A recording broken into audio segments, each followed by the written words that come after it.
Day number one of the 2019 House of Champions Swimming and Diving Invitational inside the beautiful IU Natatorium on Friday night in Indy. As we take a look at our highlights from day number one, things got started off with the women's 200-yard freestyle relay, and it was the only Division II school in the field. Local team IU Indy, the Greyhounds, who got things started with a meet record time, winning the women's 200-yard free relay. And then on the men's side, Michigan State set the record as well, eclipsing last year's mark set by UConn. So a fast way to start the day in the 200-yard free relays. In the women's 500 free, Rocky Lobbs continued that trend. She broke her own record as she swam to a 4:48.52 in the women's 500-yard free final. It was a fast final, breaking her own record. Aiden Farley, a B-cut time in the women's 500-yard, men's 500-yard free final, as Michigan State, who had a big night, continued their domination.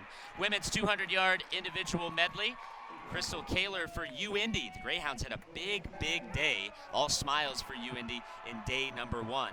In the men's 200 IM, down polling for Cincinnati. The Bearcats, one of the heavyweights coming into the meet, got one of their biggest individual wins of the night in that 200-yard IM. A quick race in the women's 50 free. Vasily for IU Indy closed it out a very strong final 25 yards after a bit of a slow first 25 yards. She got the win. And then the men's 50 final, Peyton Woods, a B-cut time for Michigan State. He was excellent in that 50 free in the final. And we closed it out with the 400-yard medley relay. Michigan State getting it done on the women's side.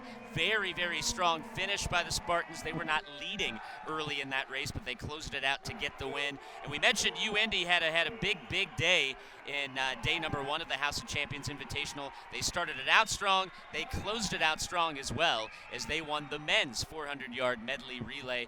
What a day for the Greyhounds. Big day for Michigan State as well. This is such a talented field, and we've only got more exciting swimming coming our way later in the weekend. That your wrap on day number one from the 2019 House of Champions.